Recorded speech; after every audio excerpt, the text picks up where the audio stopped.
¿Cómo están ustedes? Comenzamos una nueva edición de Carta Ciudadana. Ya estamos a lunes 20 de mayo de 2024. Paula Santamaría está con nosotros, Mauricio Pérez, Rafael Fontecilla, y ya vamos a presentar a nuestro invitado que dice relación con algo bastante noticioso, pero también con algo que, bueno, ha generado problemas y, por supuesto, preocupación por mucho tiempo en nuestro país, que dice relación con la salud. Pero antes de ir con eso, vamos a saludar a quienes nos escuchan en Radio Salud Madre Tierra, en Radio La Señal, H Radio, también nos puede escuchar en hradio.cl, Radio Acogida, Radio Ritmo, Imagia, Canal 2 del Cable, Radio Paraíso, País Lobo No Son en Facebook, País Lobo Prensa y paislobo.cl, el podcast, Radio América, Radio Despierta, Radio El Pingüino, Radio Pasión Latina en Suecia, Radio Mega de Iquique, Atacama Noticias, programa de televisión por la web, también nos puede escuchar en atacamanoticias.cl. Saludos a Radio Ruta Norte FM y también a quienes nos escuchan en Radio Manquehue. Recordar que estamos en Spotify para que nos pueda escuchar, y también la invitación para que se suscriban a nuestro canal de YouTube.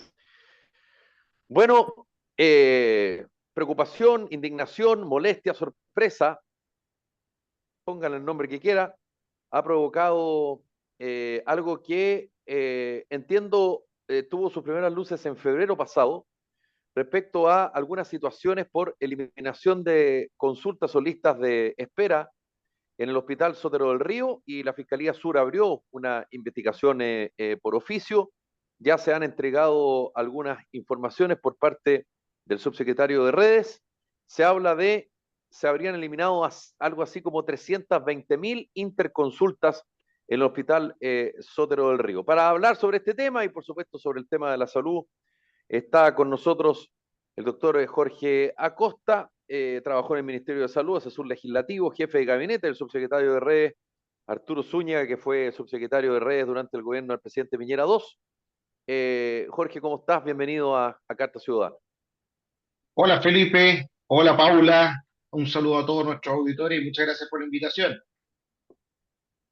Bueno, para primero, dos en una, Jorge. Primero, ¿cuál es tu opinión al respecto de por qué esto habría ocurrido? Esto claramente, según tu criterio o no, es deliberado, y por qué.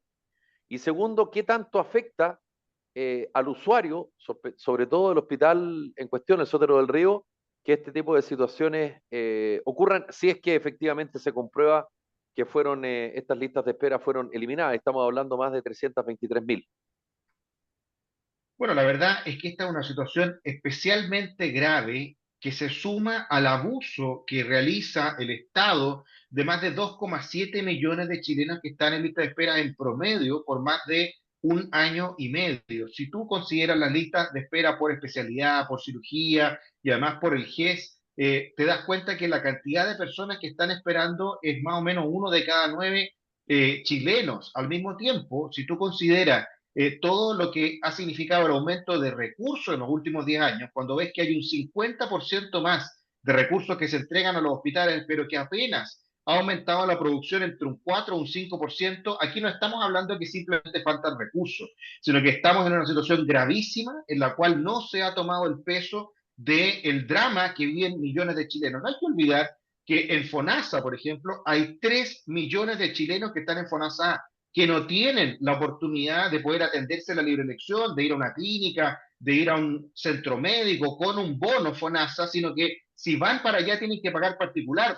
varias veces el valor adicional, el valor que paga, por ejemplo, un paciente con un bono FONASA. Y muchos de ellos tienen que soportar estar en las listas de espera por un tiempo que a veces ni siquiera lo alcanzan a ver en vida. El año 2022, el año en que partió el gobierno del presidente Boric, fueron 44.000 chilenos que fallecieron en una lista de espera. Entonces estamos hablando de verdaderamente una alerta sanitaria que debería, digamos, ser dispuesto todos y cada uno de los recursos necesarios para resolverlo. Y en vez de ver eso, ¿qué es lo que estamos observando? Estamos observando que cada vez hay más personas en la lista de espera, estamos en niveles históricos, estamos observando que están aumentando los tiempos de espera y más aún situaciones como las que hemos conocido en el Sotero del Río. No hay que olvidar que hay dos situaciones gravísimas que han sucedido en el Sotero del Río este año. Una es la que tú relatabas, Felipe, que tiene que ver con estas 323.000 personas que han sido borradas de un plumazo en un solo día de las listas de espera, pero ya habíamos sabido unos meses atrás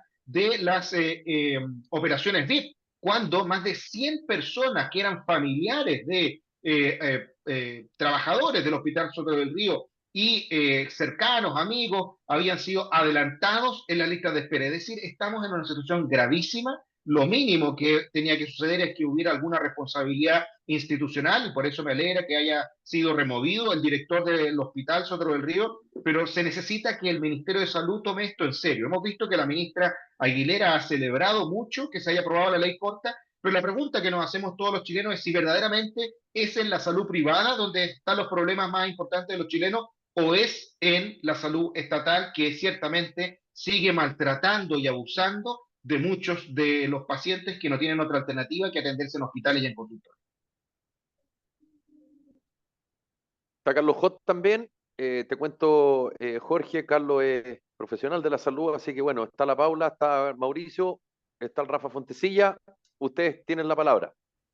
Saludos a ellos también. Jorge, gestión, negligencia, viveza. ¿Cuál es el objetivo para poder entender lo que tú decís primero en el tema de esta eliminación de la lista de un plumazo, de la gente que está esperando en interconsulta? Pero, Te faltó una, Guaso. ¿cuál? ¿Cuenta pública? Cuenta pública, claro, cuenta pública. Ese es el primer dato ¿por qué está pasando? ¿Por qué lo ves que está pasando? Porque si logramos, pese a la pandemia, que se entiende que se puede disminuir, se puede haber atrasado, ¿cierto? Las listas, porque obviamente estuvimos ocupados de una pandemia mundial y con condiciones súper complicadas, pero claramente algo está pasando. El primer dato sobre eso. Y lo segundo, sobre donde tú decides dónde están puestos los inputs. ¿En la salud pública tenemos problemas o tenemos problemas en la salud privada? Que también quiero también por qué esa poca visión de encargarnos de lo que está mal y mejorar lo que puede estar mejor, ¿cierto? Que podría ser en el lado de la salud privada.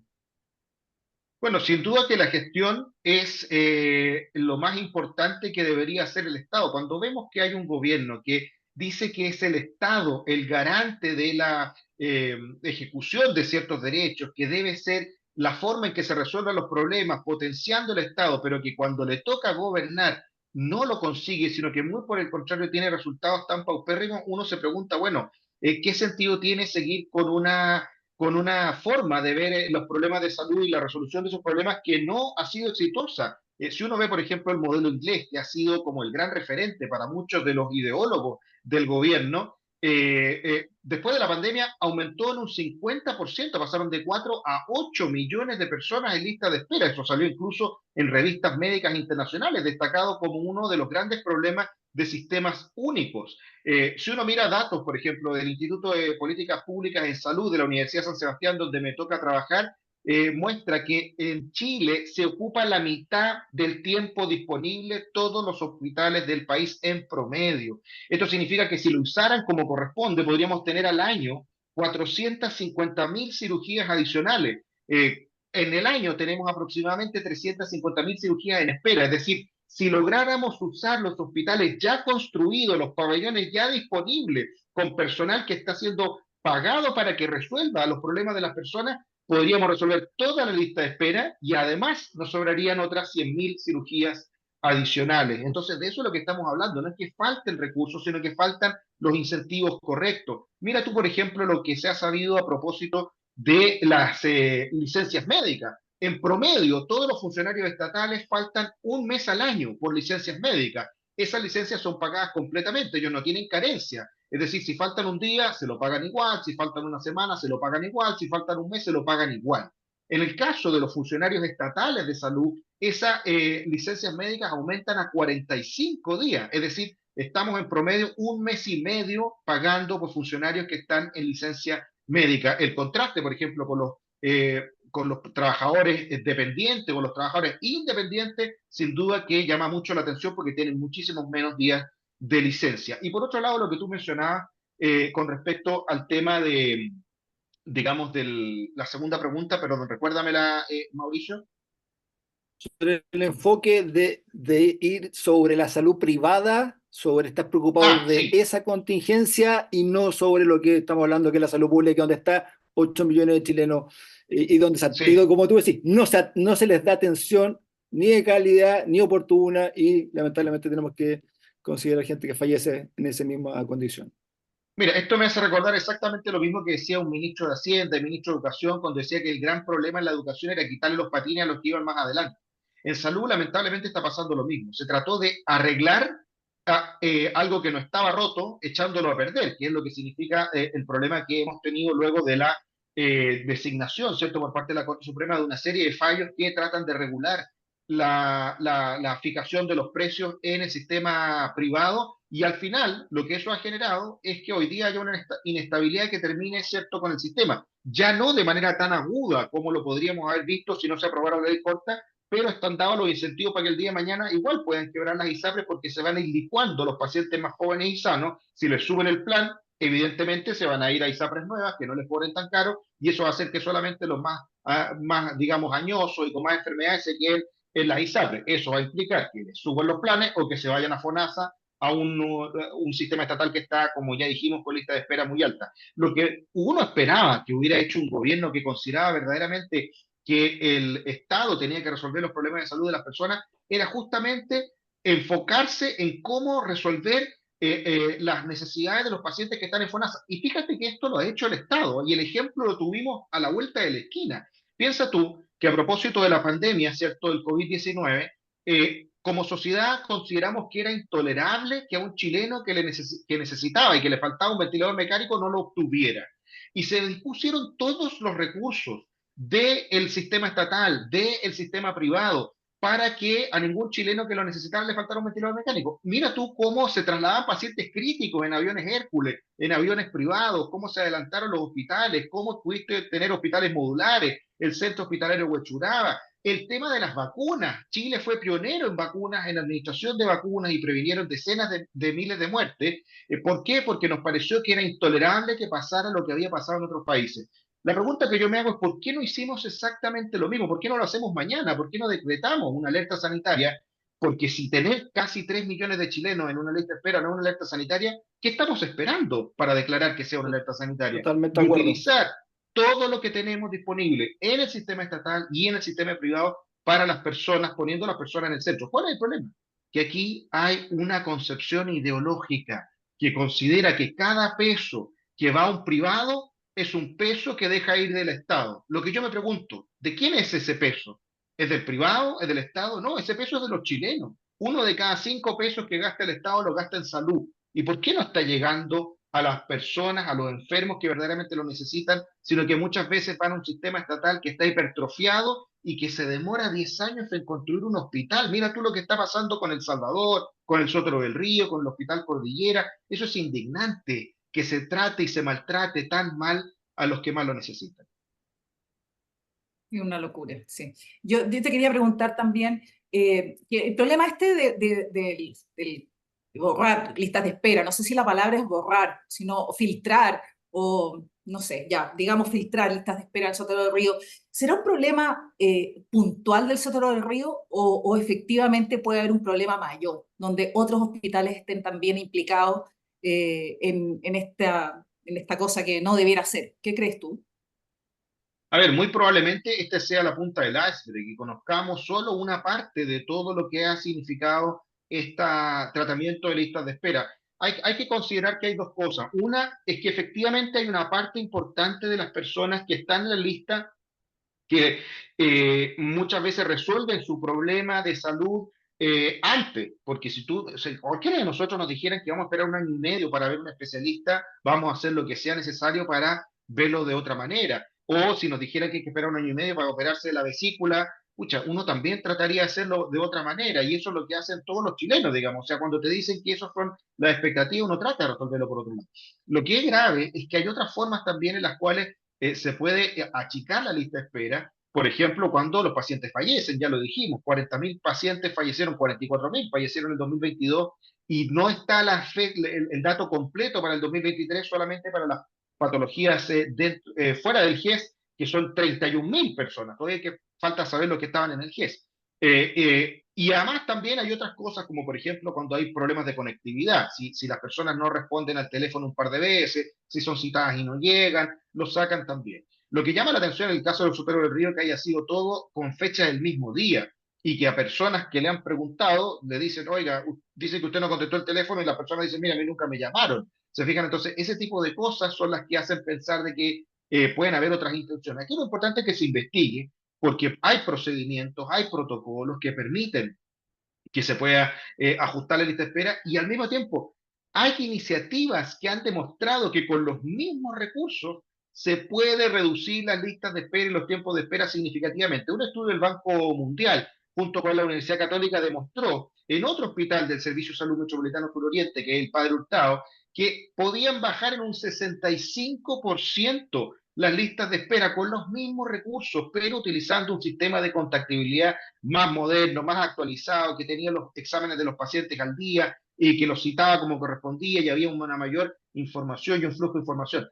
Es inentendible que en el siglo XXI tengamos estos problemas de conectividad dentro de la red y no sea posible que todos los pacientes puedan saber en qué número van de la lista, cuándo lo van a llamar, cuántas personas avanzaron en una semana o en un mes. De alguna manera es inentendible que todavía estemos con este maltrato. Yo quiero insistir, ese es lamentablemente el concepto, porque hay un poquito de desidia.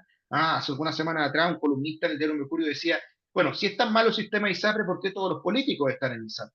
¿Por qué muchos de los lectores de este diario están en ISAPRE? Si es tan terrible. Bueno, probablemente porque pueden pagar. Y sin duda puede ser muy malo el sistema ISAPRE y hay muchas cosas que pueden mejorar, pero es peor el sistema de FONASA. Y apenas puede alguien cambiarse de FONASA a ISAPRE, lo hace, porque es muy maltratador el sistema de FONASA. Tiene una desidia, un desinterés por resolver el problema de las personas que no se resuelve con la modalidad de cobertura complementaria. Ojo que el gobierno, la ministra, el director de FONASA celebran con eso, pero no se resuelve el problema con la modalidad de cobertura complementaria.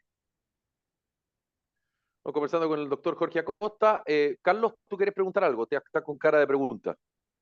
Sí, bueno, un gusto saludarte, Jorge. Bueno, yo soy kinesiólogo y trabajo en APS, entonces, particularmente este tema para mí es muy sensible porque a mí me toca la otra parte de ver un poco, eh, no ver tanto números, sino que ver al paciente o a la persona que está por otro lado esperando, ¿no es cierto?, la atención. Como dices tú, estoy completamente de acuerdo respecto a que es eh, una violencia tremenda hacia los pacientes, el trato que se está dando. Eh, yo trabajo acá en la región del Maule, trabajo en Longaví, y particularmente nuestro centro de referencia es el Hospital de Linares, hospital que lleva paralizadas sus obras hace muchísimo tiempo. La renovación del Hospital de Linares, estamos trabajando todavía con el Hospital Antiguo. Entonces, la pregunta que me surge, si esto ocurre en Santiago, ¿qué queda para nosotros los que somos de región? O sea, si lograron pesquisar esta situación, perdón, en Santiago, ¿dónde estamos parados nosotros? Porque automáticamente nosotros nos surge la duda, ¿qué es lo que se está haciendo? Nosotros, además, en esta región tenemos una escasez de profesionales, de especialistas importante, y eso que no estamos tan lejos de Santiago. Entonces, Jorge, yo te pregunto, dentro de la información que manejas tú, ¿cuál ha sido tu impresión respecto de esta situación, de todo lo que está ocurriendo a nivel de regiones? ¿Has tenido alguna información? Eh, yo sé que es súper delicado hablar de esto, pero dentro de tu círculo te han comentado algo respecto a la situación de regiones, no particularmente la mía, pero en otras, que pudiese estar ocurriendo esto.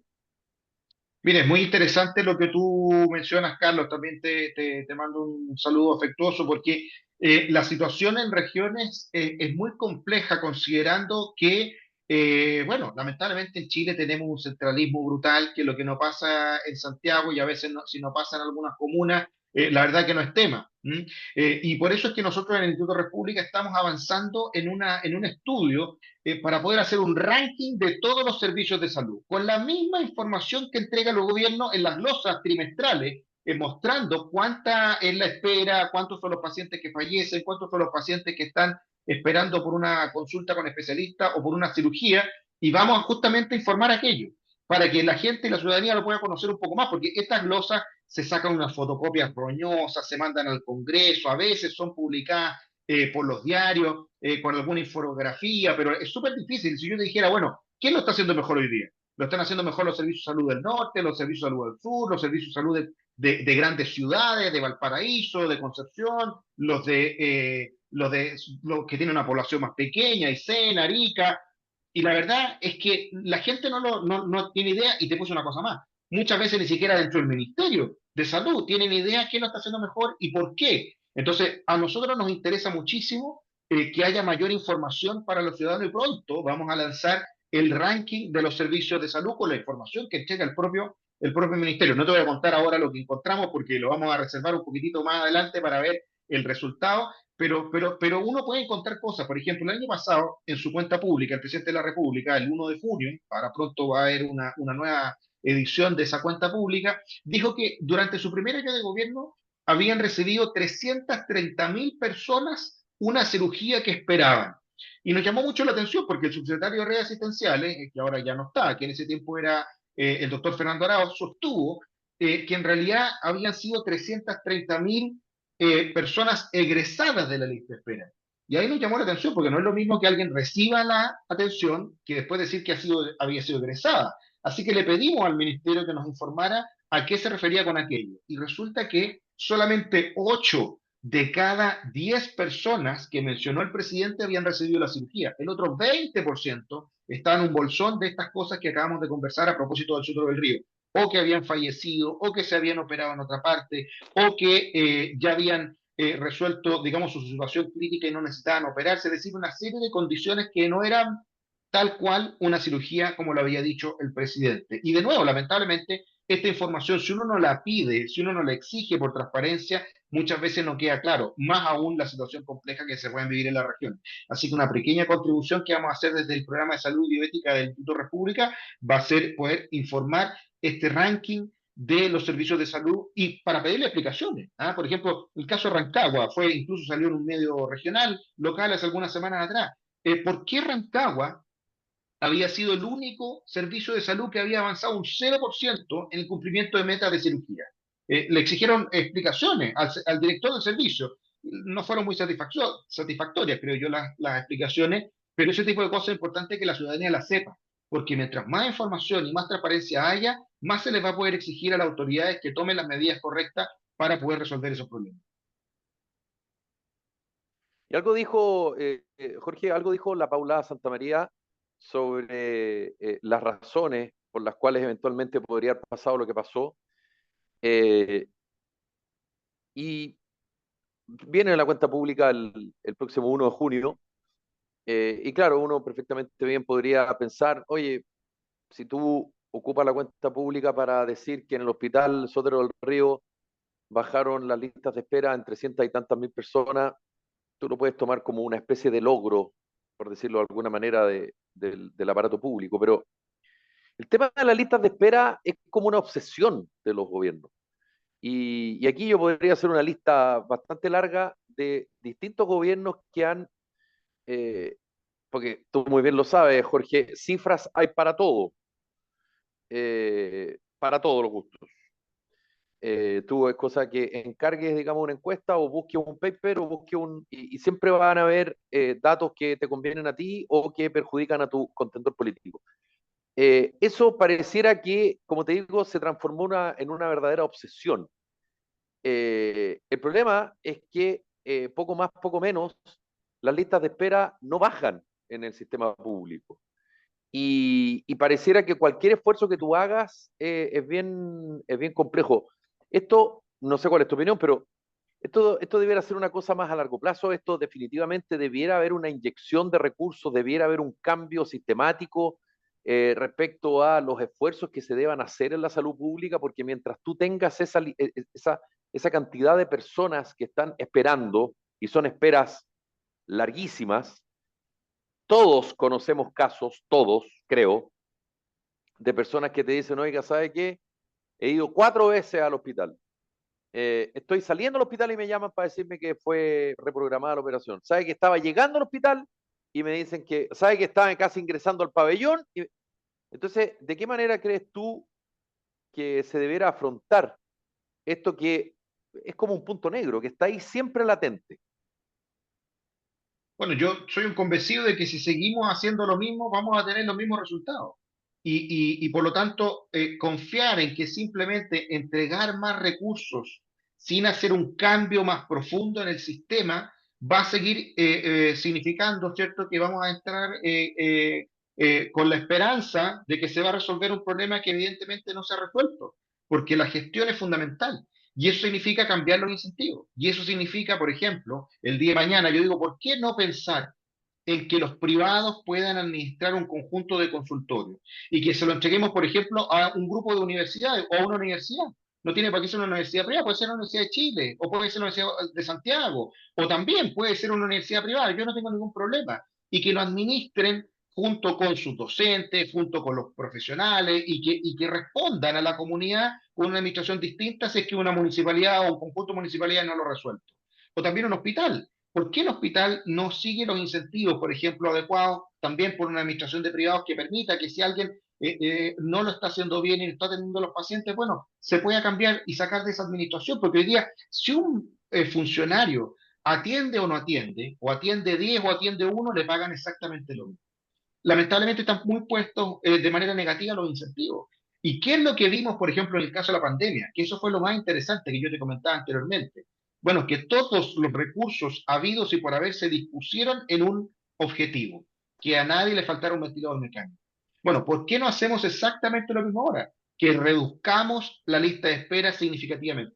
Incentivos, por ejemplo, para que el sistema funcione de manera correcta, que si los hospitales resuelven más sus listas de espera, bueno, reciban un bono especial los funcionarios, que reciban un bono especial las enfermeras, los médicos, la arsenalera, hasta la secretaria que reciba un bono especial. Bueno, y si no alcanzan a atender más gente, bueno, que las personas que ya llevan esperando un tiempo prudente, si llevan más de un mes, más de 2 meses, más de 3 meses por una atención que necesitan y que no han recibido, bueno, que por defecto se active inmediatamente un bono de atención contra la lista de espera y que la persona pueda ir a cobrar ese bono a un privado que tenga convenio, ¿cierto?, con FONASA.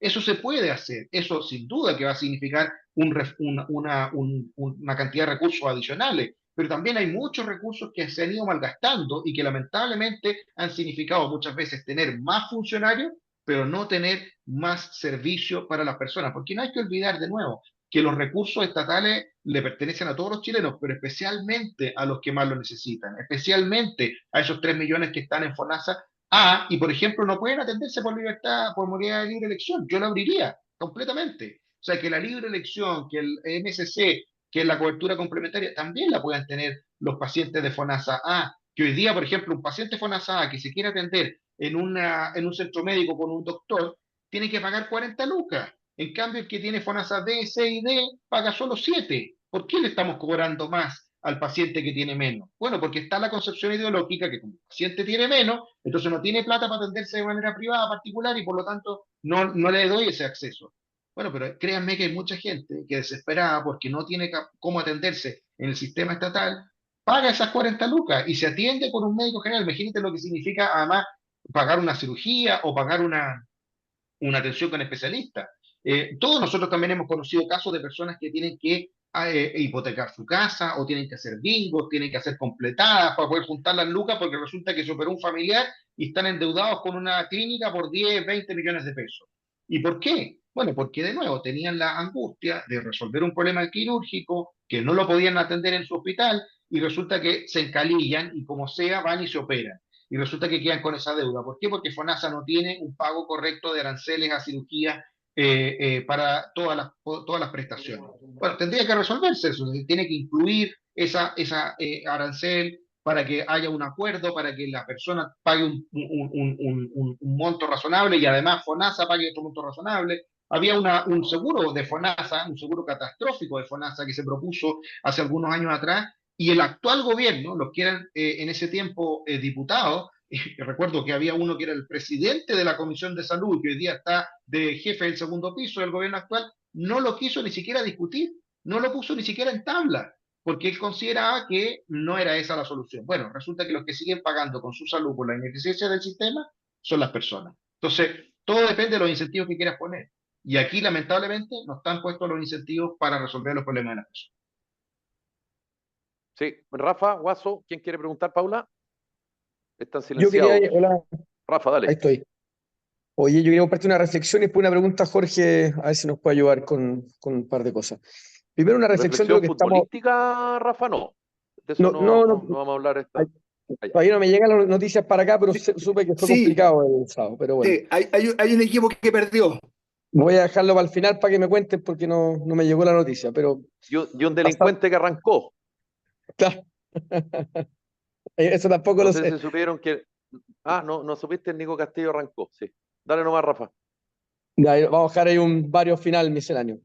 Oye, la La reflexión que les Javiera quería Toro, compartir que era. medallista karateca, le ofreció y ahí arrancó. Pero bueno, está bien. Dale nomás, Rafa. Oye, Jorge y a todo el panel, yo la reflexión que hago de todo lo que estamos hablando es de que yo creo que el gobierno y, o sea, y la autoridad que están hoy día cometieron un error bien grande de concepto. Por eso hay que verlo en el contexto, porque en el fondo ellos llegan al poder, de alguna forma, acuérdense cómo llegaron, de cambiar las cosas, la nueva política y qué sé yo, y, y pensando que borrar de un plumazo lo que era el sistema privado, que obviamente ellos están en contra de eso, ellos querían pasar todo a estatal, no solo con la salud, sino con las pensiones y todo lo que oliera a privado era algo que era una meta, ¿cierto? Y al poco andar se fueron dando cuenta que con guitarra era distinto, no lo pudieron hacer, pero de alguna manera yo creo que más allá de ese error, yo creo que de diagnóstico cómo hacer esto, cometieron un gran error de tratar de imponer un sistema que está muy deficiente, o sea, el sistema estatal, que hoy día tiene muchos problemas, y de reemplazar algo que tampoco está perfecto que el sistema privado, pero claramente tiene mejor desempeño que lo que es el estatal. Y esto es un poco como el viejo dicho de tratar de, como decía, de mirar la paja en el ojo ajeno y cuando tienes una viga Y no la diga en el propio. en el propio. Y yo creo que eso al final, y un poco ahí contrarrestando lo que decía Jorge, que también uno podría decir, "Oye, ¿por qué no hacen más cosas privadas en el sector público?", que también puede ser una buena idea, que es como la antítesis de lo que está tratando de hacer el gobierno. Pero yo creo que a lo mejor no estamos ni para lo uno ni para lo otro todavía. Yo creo que el sistema privado le faltan cosas. Esto como pasaría a conquistar el otro sistema. O sea, ojalá que el mejor pudiera conquistar al que está malo y ojalá lo arregle, ojalá le suba el nivel.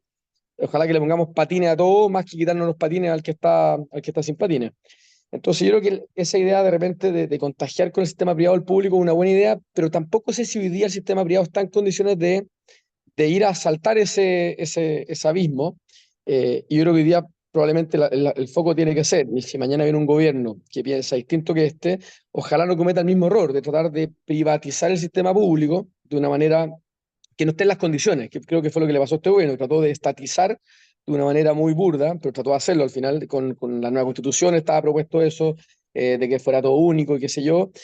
Ahora siguen insistiendo de cierta forma, y creo que al final resume todo lo que contaba Jorge, de esta lista de espera que sabemos lo que pasa, pacientes que no tienen atención oportuna, lo preguntaba que decía Carlos, ¿qué pasa en regiones? Que si en Santiago está la embarrada, imagínense lo que puede pasar en regiones que obviamente hay menos infraestructura o hay menos recursos. Entonces, eso es lo que termina pagándose cuando hay un error tan grande de planteamiento, creo yo, a nivel de la autoridad, ¿eh? Y aquí hago la pregunta, Jorge, de cuáles serían las tres cosas, o la cosa, si es que en verdad no se puede hacer tres, que deberíamos enfocarnos como ciudadanos en exigirle a este gobierno para tratar de salir en lo inmediato de la primera cosa que haya que hacer en esta urgencia, donde no vemos ninguna autoridad de salud muy preocupada, transpirando por solucionar el tema, sino que como que lo vemos muy cómodo, como que esto es un problema que efectivamente yo creo que no es de ellos solamente, viene arrastrado hace mucho tiempo este tema de muchos gobiernos, pero cuando toca gobernar, el que tiene que poner la cara hoy día es el ministro de Salud, el presidente de la República y las autoridades que estén ahí hoy día actuando, y no las vemos transpirando como el partido del sábado cuando uno va perdiendo o ganando, pero que tiene que terminar el partido de una forma elegante como es un partido de fútbol de 90 minutos, ellos están ahí como si fueran ganando 5-0 y claramente están perdiendo por goleada. Bueno, yo comparto la reflexión de Rafa, la primera con respecto al tema de que no se resuelve todo privatizando porque no está todo bien el sistema privado. El sistema privado que tenemos hoy día en Chile, lamentablemente, sí podría aprender muchísimo de algunas cosas que se hacen en el sistema público que son buenas. O sea, cuando la gente cree que porque le duele la cabeza tiene que ir al neurólogo, porque le duele el pecho tiene que ir al cardiólogo, porque le duele la guata tiene que ir al gastroenterólogo, no hay suficiente gastroenterólogo para dolores de guata que hay en el mundo. ¿Ah? Y lamentablemente no se ha potenciado la medicina preventiva, la medicina familiar, la medicina general, y eso es despilfarrar recursos. A mí me toca, yo soy médico general, me toca que hay gente que llega con dolor de cabeza y te dice, doctor, exijo mi escáner, ¿ah? Porque debo tener un tumor. Bueno, señora, créame, no porque le duele la cabeza va a tener un tumor. No, es que me duele hace mucho tiempo. Bueno, es que nunca se lo han tratado como corresponde, ¿ah? Porque pueden ser distintos tipos de dolores de cabeza. O incluso muchas veces pacientes polisintomáticos, uno se da cuenta que finalmente terminan teniendo una depresión y no que tengan otras cosas más raras y que después de un tratamiento habitual por un par de semanas el paciente recupera cierto su funcionalidad y anda bastante bien. Por lo tanto, el sistema privado está muy basado en lo que se llama el fee for service, o sea, el cobro por cada una de las prestaciones. ¿Ah? Y por lo tanto los incentivos son, mire, mientras más prestaciones mejor, mientras más personas vengan mejor, pero no mientras la población esté más sana, mientras la población tenga menos enfermedades graves, donde los pacientes crónicos se controlen y que por lo tanto no tengan esas consecuencias apocalípticas que uno ve de repente en los pacientes diabéticos, hipertensos, que se infartan, que pierden la vista, que se tienen que dializar. Por lo tanto, yo estoy de acuerdo que tiene que ser algo un poco más inteligente que simplemente decir copiemos el mundo privado y hagamos el mundo público, porque sí hay que reivindicar pegas como la que hace Carlos, digamos, el tratamiento que uno hace muchas veces en los centros de salud familiar, mucho más completa, mucho más holística, como nos gusta decir los médicos, que no solamente ve a la persona como un hígado con patas, sino que una persona, en el contexto, como te digo, de medicina familiar, sin duda que es importante, pero muchas veces lo que falta es esa articulación con la medicina hospitalaria. Ahora, con respecto a qué cosas hacer, bueno, la verdad es que yo creo que lo primero y más importante es el sentido de urgencia. ¿Ah? Yo quiero recordarles que hace un tiempo atrás se quemó el hospital Calvo Maquena, ¿se acuerdan, no? Y se quemaron más Sí, de claro. 10 pabellones, que eran todos los pabellones que tenía el Calvo Maquena. ¿Ah? Y resulta que después de 3 meses en que no había pasado absolutamente nada con esos pabellones, fueron los propios médicos que tuvieron que escribir una carta al diario para exigir que se hiciera algo, porque primero no estaban dejando hacer lo que había hecho toda la vida el Calvo Maquena, que era tener complementaria público-privada, pedir aportes y recursos privados, a veces fundaciones, otras veces empresas que recalaban recursos para poder resolverlo. No querían hacerlo la autoridad actual. Segundo, no estaba listo el periodo de licitación. Y tercero, la respuesta que salió a dar el director de servicio fue una vergüenza, porque dijo que estaban esperando llamar a licitación en 3 o 4 meses más, la licitación puede durar 6 meses más. Cuento corto, en un año después de que se había quemado el conjunto de los pabellones del Calvo Maquena, el director del servicio esperaba tener resuelto el problema. Yo le pregunto a todos los que están aquí, que nos están escuchando, ¿quién de nosotros sería capaz de tolerar que le dijeran que hay que esperar un año para que su hijo se pueda operar si tiene indicación de cirugía porque todavía no está el hospital, todavía no está el pabellón resuelto? O sea, nadie de nosotros sería capaz de tolerar una cosa así. Bueno, ¿por qué lo tienen que tolerar los pacientes de FONASA? ¿Por qué lo tienen que tolerar los más pobres? ¿Por qué lo tienen que tolerar esas familias? Eso es lo que yo no entiendo. Yo comparto con Rafa que a veces uno escucha a la autoridad del gobierno y parece que se van a acostar tranquilo a la casa creyendo que simplemente porque se aprobó la ley corta resolvieron los problemas de salud. Y esos no son los problemas de salud. Esos no son los dolores de los chilenos. No hay cosa que sea más indignante que uno sepa, ¿cierto? Cuando a veces llaman a una familia y le dicen, mire, tenemos una buena noticia. ¿Cuál? Ya tenemos la hora para que se opere su papá, para que se opere su mamá, para que la atienda el especialista a su abuelita. Y la respuesta de la familia sea, ¿sabe qué? Mi familiar murió el año pasado, o mi familiar murió hace 2 o 3 meses. Y ahí hay una revictimización del Estado a los más pobres. De eso es lo que estamos hablando. Entonces, a mí me gustaría que lo primero fuera el sentido de urgencia. Lo segundo, que fuera la desideologización de aquellos que creen que las lucas son de ellos, los administradores del Estado, y no son de las personas. Y que creen que la única forma de resolver esto es llegándole más plata como si fuera un saco sin fondo al sistema estatal y no darse cuenta que aquí las personas, yo nunca he escuchado, llevo más de 10 años, 12 años atendiendo como médico desde que egresé en la Universidad Católica. Y nunca he escuchado a ningún paciente, en el sector privado ni en el sector público, que me diga que prefiere atenderse en uno u otro lado. Incluso los pacientes con los que hablo más de alguna vez de política, porque saben que a mí me gusta este tema también, que no tenemos la misma opinión política y que ellos pueden ser más cercanos, digamos, a una opinión muy distinta a la mía, me reconocen que si tuvieran la posibilidad de que más personas fueran a la atención privada, a las clínicas, a los centros médicos, lo harían, porque se dan cuenta que comparten la angustia que ellos también comparten de que al final la salud está por delante de cualquier consideración ideológica. Lamentablemente hoy día eso no está. Estamos frente a un gobierno que prometió erradicar a las ISAPRES de el mapa de la seguridad social como gran propuesta sanitaria, siendo que el gran drama lo viven los 16 millones de chilenos que están en FONASA y que reciben una atención que no está de acorde, digamos, con los recursos que tiene el Estado. Y por último, en tercer lugar, yo diría que también es muy importante tomar, ¿cierto?, experiencias recientes que tuvimos, como lo que pasó con el COVID, o experiencias también de instituciones, como por ejemplo la red Áncora de la Universidad Católica, o el CESFAM Cristo Vive también, que son administrados por privados. La red Áncora son una serie de centros de salud familiar que se atienden, ¿cierto?, en Puente Alto, en La Pintana, con el primer nivel, el nivel estándar extraordinario como cualquier clínica, pero a atención primaria en lugares populares. El Cristo Vive también, dirigido por una monjita, ¿cierto?, que está en el corazón de Recoleta y también entregando atención de primer nivel. Bueno, ¿por qué no podemos hacer lo mismo? ¿Por qué no podemos abrir, ¿cierto?, las instituciones estatales para que la puedan administrar los privados o utilizando, ¿cierto?, recursos que a todos nos parecen sensatos? Si el Estado se comprometió a resolverme una atención quirúrgica o una atención con un especialista y no lo cumple en un mes, en 2 meses, en 3 meses, bueno, es el Estado entonces el que tiene que gestionar que esto se resuelva, quizás no en un hospital, quizás no en un consultorio, sino que en un centro privado. A mí me gustaría ver un director de FONASA más preocupado de eso que de las ISAPRE, porque él habla de que quiere fonasear a la gente y no isaprizar a FONASA. Bueno, yo creo que la gente que está en FONASA, si tuviera las lucas, lo primero que haría es cambiarse de FONASA. ¿Ah? O sea, si lamentablemente esa es la realidad, cuando te dicen la alternativa, porque hay algunos que dicen que lo que hay que hacer es que quieren que nadie se salte la fila. Bueno, ese es el paradigma que hay que cambiar. No es que nadie se salte la fila, es que no hayan filas, que no hayan filas indignas que condenen a una eterna espera a la gente. Ese es el concepto para mí más importante que ojalá se pudiera introducir. Oye, Jorge, yo te quería preguntar Sí, una cosa en relación a los sindicatos de la salud pública. ¿Qué pasa con la presión de los sindicatos? ¿Qué pasa cuando ellos reclaman y hacen paro diciendo que están sobrepasados y que no pueden más? ¿Cómo también la pelota se tranca ahí? ¿Qué responsabilidad tienen ellos también en este juego?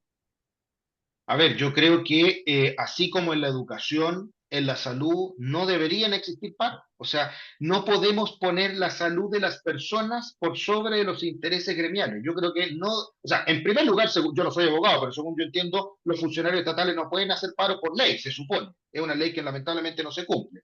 Pero además, en el caso específico de la salud, no se puede hacer. Esto que hablan de los turnos éticos, eso es una vergüenza. O sea, ¿cómo va a ser ético atender a algunos pacientes y otros no? Piensen ustedes, cuando tenemos una persona que va a un consultorio y que le dicen, venga en 2 meses más para pedir una hora que se la pueden dar para otros 2 meses más, y resulta que cuando va a atenderse, ese consultorio está en paro. O sea, eso es una vergüenza, eso es inaceptable, eso es inmoral, eso es jugar con la salud de las personas y hay que decirlo con esa claridad. Ahora, ¿por qué no lo dicen las autoridades de salud? Bueno, porque lamentablemente significa que se agarrarían a paro durante todo el tiempo, pero desde la sociedad civil tenemos que denunciarlo y tenemos que decirlo. Es una vergüenza cada uno de los petitorios de los funcionarios de salud. Yo miro, por ejemplo, en la Confusam. Si uno mira el último petitorio de la Confusam, no solamente este año, de los últimos 5 años, de los últimos 10 años, solamente piden más preventas para los funcionarios.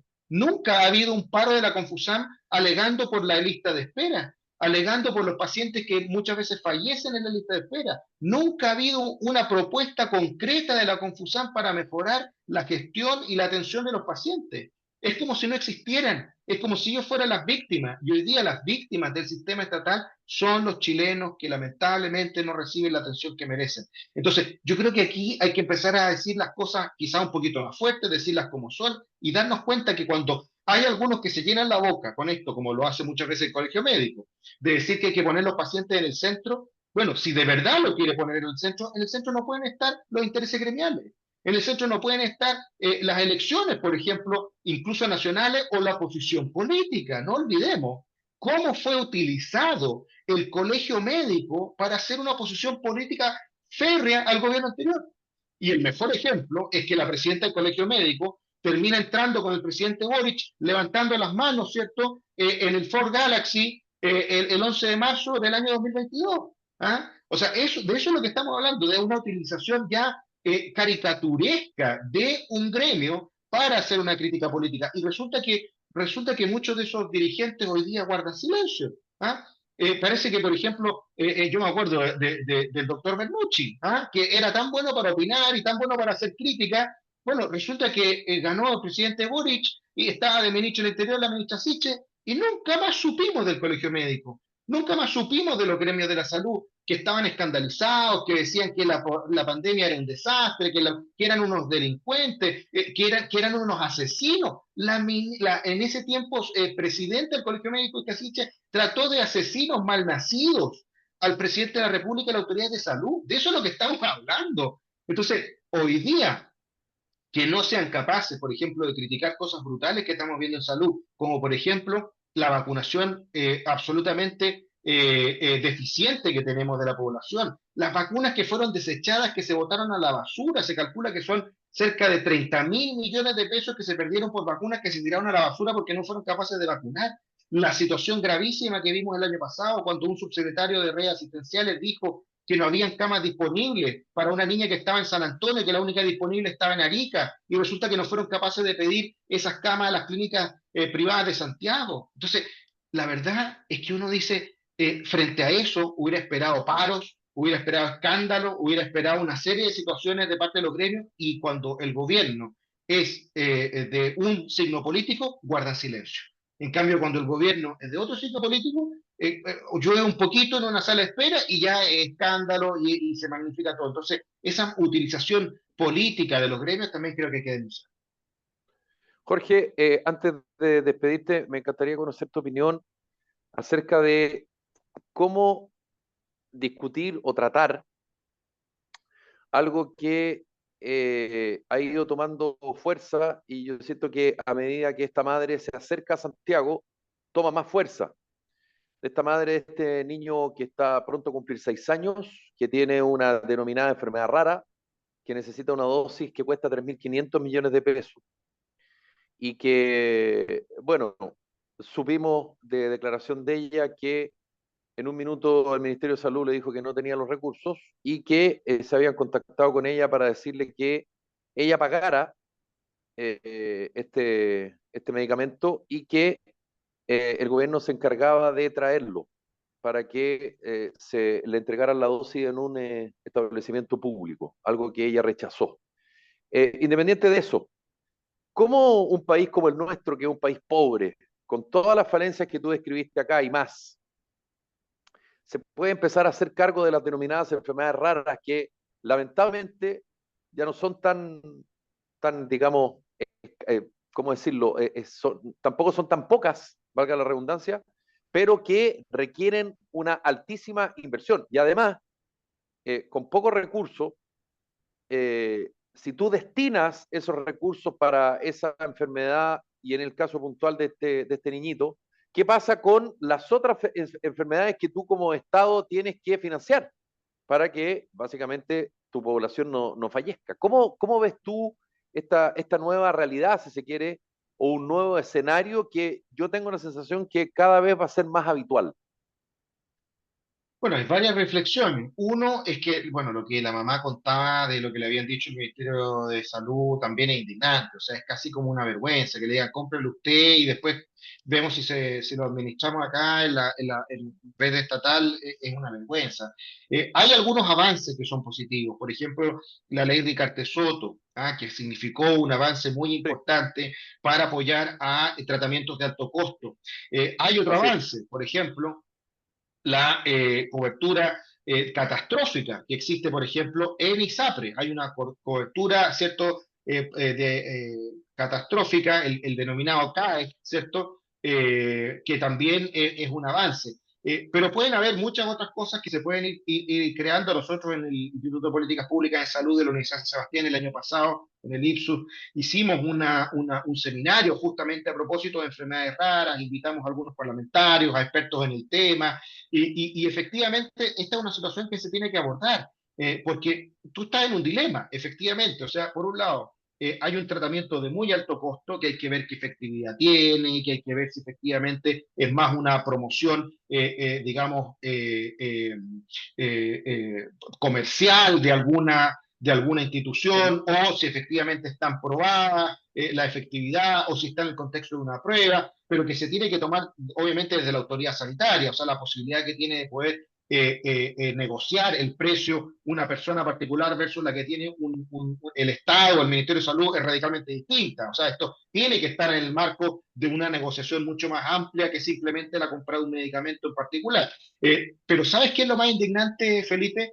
Lo más indignante es que le digamos a esa mamá que Chile no tiene recursos, que Chile no tiene la plata, y al mismo tiempo nos enteremos de cosas como la Fundación Democracia Viva, como Procultura, los miles y miles de millones de pesos que se dieron a las fundaciones, y la cantidad de plata que se gastaron en municipalidades como Las Condes y en municipalidades como Epú, la compra de Sierra Bella en Santiago. O sea, no me vengan a decir que no hay plata. O sea, Chile tiene plata. Lo que pasa O es que sea, la no hay plata está plata, muy mal hay plata, gastada. no hay plata para enfermedades raras. Lo que pasa es que tú muy bien sabes que cada ministerio, cada partida está destinada, tú no puedes Está llegar y bien, cruzar dinero. O sea, ahí esa está es otra bien, discusión que tiene que ver pero con la mala gestión, la mala administración, la cantidad de operadores políticos que existen, no en este bueno, gobierno, en todos. es que ese es el problema. Entonces hay un problema en el aparataje público.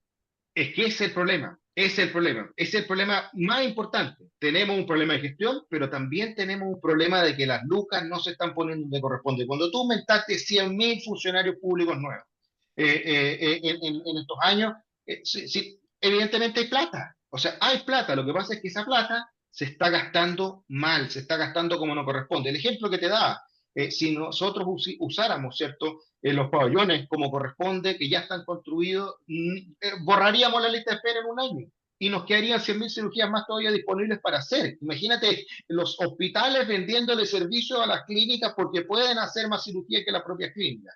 Entonces, lamentablemente, yo entiendo que algunos digan que el problema es de recursos, pero yo creo que más que sea de recursos, es una muy mala administración. Y efectivamente no es solamente un gobierno, yo estoy de acuerdo contigo, esto es darnos cuenta que es un problema mucho más grande de que pueda enfrentar un gobierno.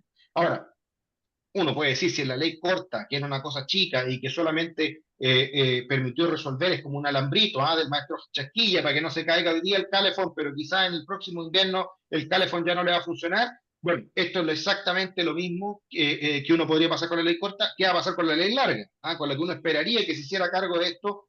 Es difícil, pero yo creo que lo primero que tiene que haber es presión de la ciudadanía. Yo soy un convencido de que en la medida que las personas puedan presionar, como lo han hecho, por ejemplo, con el tema de seguridad, que se ha tomado la agenda. Si el día de mañana también lo podemos hacer con el tema de salud, se puede avanzar. Pero decir simplemente, mira, no hay plata, bueno, yo partiría por revisar en qué se está gastando la plata y si efectivamente se está gastando como corresponde y si hay que empezar a cerrar la llave, porque aquí también está la otra opción de decir, no, subamos impuestos. Bueno, pero es que resulta que las personas ya están pagando el IVA, ya están pagando la benzina, ya están pagando un montón de impuestos, entonces yo creo que hay mucha plata que, cuando se usaba esta frasecita de que estaba mal pelado el chancho en Chile, yo diría que sobre todo en el Estado está súper mal pelado, porque no puede ser que estemos pensando darle gratuidad a los que no han pagado el CAE antes de pagarle a esa mamá que necesita esos medicamentos.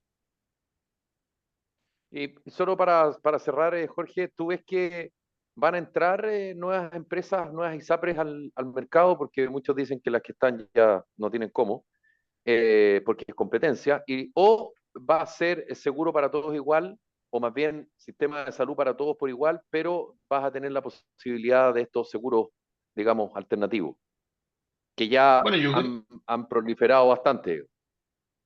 Bueno, yo creo que como ya sucedió, se creó una nueva ISAPRE que, digamos, no está supeditada a los fallos de la Corte Suprema porque comenzó a Así vender es. planes después de la tabla única de factor y por lo tanto todos los planes que tenía que entregar son con el sistema nuevo y yo creo Después que de van a abril del crearse más. 2020, ¿no?